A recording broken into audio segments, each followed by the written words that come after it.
ఓం నమః శివాయ శ్రీమాతలే నమః. మిత్రులకి శ్రేభిలాషులకి అలాగే నేను ఎంతగా ఆదరిస్తున్న యూట్యూబ్ ప్రేక్షకులందరికీ కూడా పేరు పేరు ధన్యవాదాలు. మిత్రులారా, మీ అందరికీ పరాదేవత ఎల్లవేళలా మీతో ఉండి మీ మనోవాంఛ నెరవేర్చాలని మనస్ఫూర్తిగా కోరుకుంటున్నాను. ఈరోజు వీడియోలో కుక్క ఎదురొస్తే మంచిదేనా, కుక్కలతో ఉన్న ప్రయోజనం ఏంటి, మనం ఎందుకంటే జాతకరీత్యా కుక్కని భైరవ స్వరూపంగా చూస్తాం. చాలామంది కుక్కని పెంచుకుంటూ కూడా ఉంటారు. మనం కుక్కని విశ్వాసానికి మారుపేరుగా కూడా చూస్తూ ఉంటాం. అయితే ఇక్కడ మన కుక్క ఇంట్లో కాపలాకి లేదా దొంగలు పట్టుకోవడానికి ఇలాంటి వాటికి మనం చాలామంది ఉపయోగిస్తుంటారు. ఈ కుక్క చాలా వరకు మనకి గ్రహస్థితుల్లో ఉన్న దోషాలను కూడా తగ్గిస్తుంది. అది కూడా దానికి సేవ చేయడం వల్ల. ఎందుకంటే చాలామందికి తెలియనిది, ఇంట్లో జంతువులు పెంచే విషయంలో ఆవుని పెంచవచ్చు, కానీ కుక్కని కానీ పిల్లిని కానీ మన శాస్త్రంలో పెంచడానికి అవకాశం లేదు. అంటే పెద్దలు ఎక్కడా కూడా దాని గురించి చెప్పలేదు. మనం దానికి సేవ చేయొచ్చు, అంటే పాలు పోయటం, ఆహారం పెట్టడం.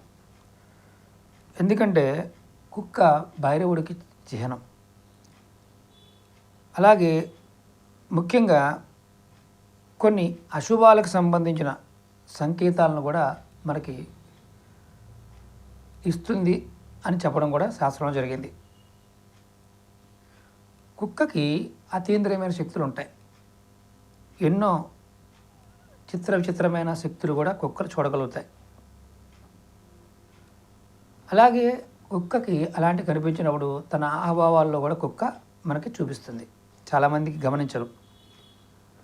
నోరు తెరిచి ఆకాశం వైపు చూస్తూ ఏడిస్తే ఒక వింత ధ్వనిలా అనిపిస్తుంది. కుక్క ఏడుస్తూ ఉంటుంది పైకి చూసి. ప్రత్యేకించి ఎవరి ఇంటి ముందైతే కుక్క అలా ఏడుస్తుందో ఆ ఇంట్లో ఏదో ఆపద రాబోతుందని మనకి పెద్దలు చెప్పిన విషయం. అంటే ఒక సంకేతంలో చూడాలి. అలాగే ముఖ్యంగా కుక్క కొంచెం సేపు అరిచిన తర్వాత అది ఊరుకుంటుందని అందరూ అనుకుంటారు, కానీ దాన్ని ఎవరు పెద్దగా పట్టించుకోరు. చాలామంది తోలేస్తూ ఉంటారు. ఇంటి ముందు అరుస్తూ ఉంటే వాడు రాళ్ళతో కొడుతుంటారు, తోలుతూ ఉంటారు. కుక్కని భైరవుడికి వాహనంగా కూడా చూడటం జరుగుతుంది.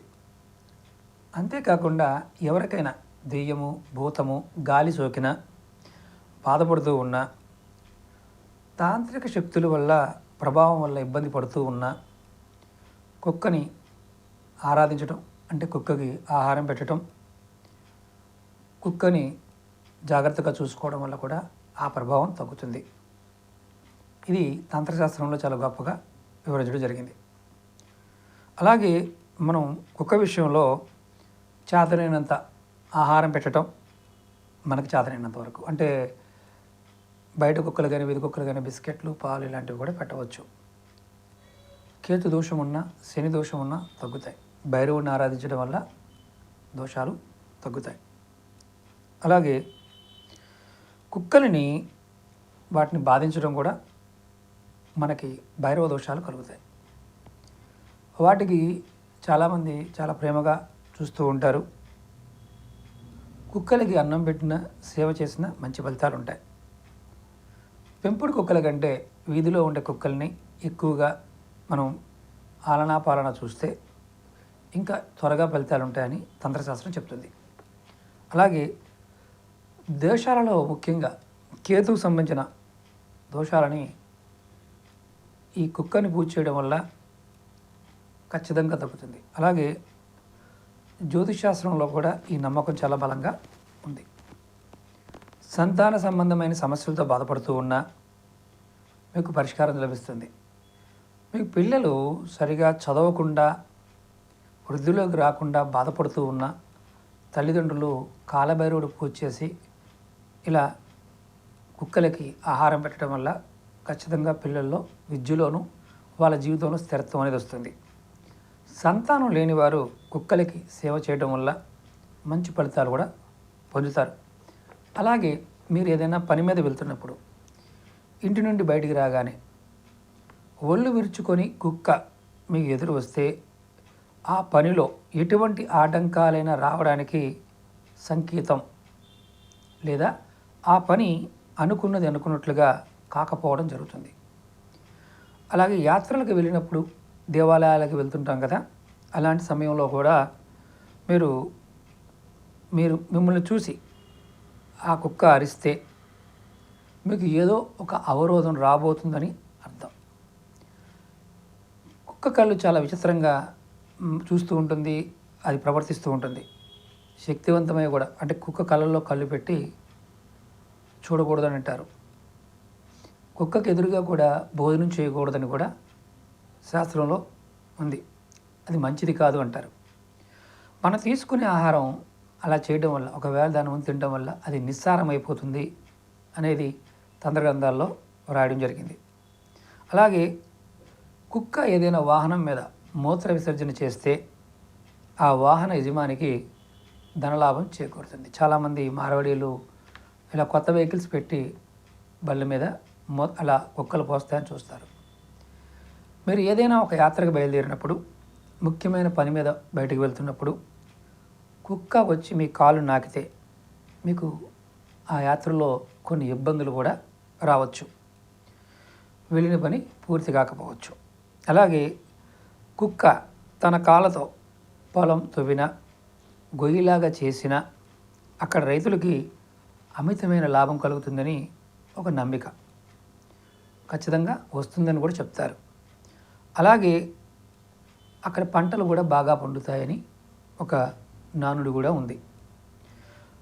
వీధి కుక్కల్లో 2 కుక్కలు రతి చేసుకుంటున్నప్పుడు కనిపిస్తే వెంటనే మన దృష్టి మరలించడం మంచిది. అంటే అవి రతి చేసుకున్నప్పుడు చూడకుండా ఉంటేనే మంచిది అని తంత్రశాస్త్రం చెప్తుంది.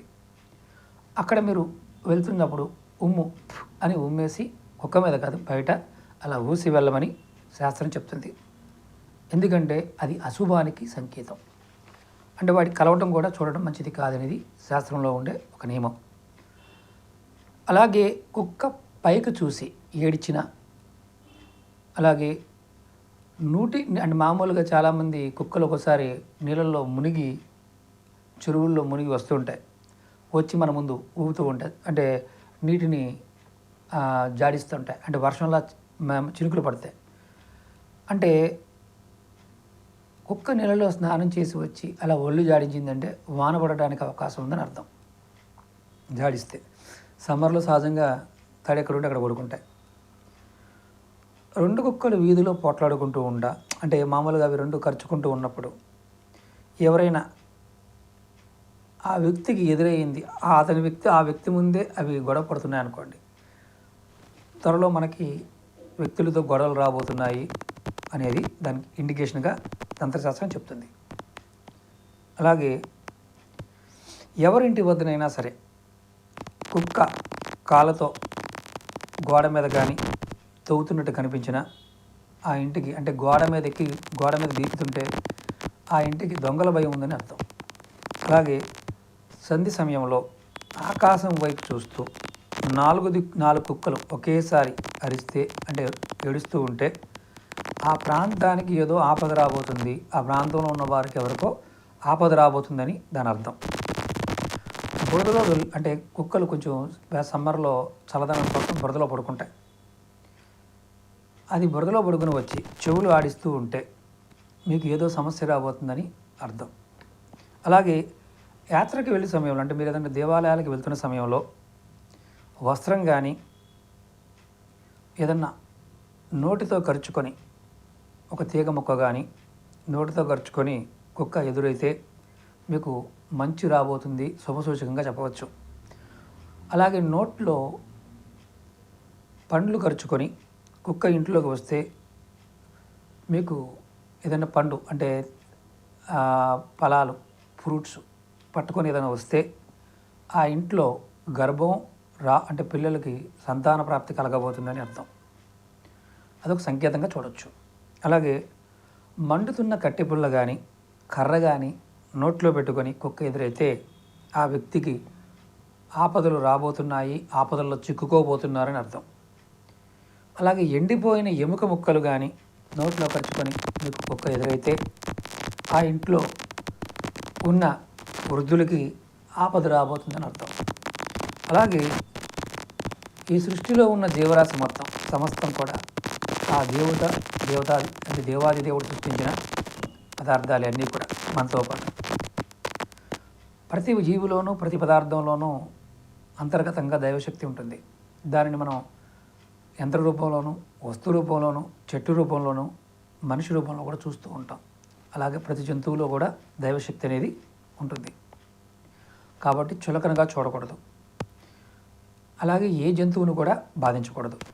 మీ ఇంట్లో దక్షిణ భాగంలో ఇంటి పైన కానీ దక్షిణ దిక్కు కానీ కుక్క ఎక్కి కూర్చుంటే మీరు దుర్వార్తలు వినడానికి అవకాశం ఉంటుంది. ఇంట్లో వారందరూ దుఃఖానికి లోనవడం జరుగుతుంది. దక్షిణం వైపు కుక్క కూర్చొని పైన చూస్తూ ఉన్న, ఇంటి పైన మీ డాబా పైన దక్షిణ దిశలో కూర్చుంటూ ఉన్న ఆ ఇంట్లో ఏదో అశుభం జరగబోతుందని అర్థం. అలాగే కొంతమంది శాంతి ఏం చేయాలి చాలామంది ఆలోచిస్తుంటారు. పూర్వం రోజుల్లో అలా జరిగితే ఆ దోష పరిహారానికి ఆ కుక్క చెవులని చిన్న చిన్న ముక్కల్ని కట్ చేసేవారు పూర్వకాలంలో. ఎప్పుడంటే పట్టుకుంటారు కూడా, కేసులు కూడా అవుతున్నాయి. అలా చేస్తే ఆ దోషానికి పరిహారం లభిస్తుందని నమ్మేవారు. పూర్వం రోజుల్లో అలా చేసేవారు. అది అలా ఎవరైనా చూసి ఉంటే ఖచ్చితంగా కామెంట్ చేయండి. అలాగే అదే కుక్క తూర్పు కానీ పడమర ఉత్తర దిశల్లో ఎక్కితే మాత్రం శుభం లాభం కలుగుతుంది. అలాగే ఎప్పుడైనా మీరు బ్రాహ్మణులకి దానం ఇవ్వాలని మనం చాలామంది అనుకుంటూ ఉంటారు.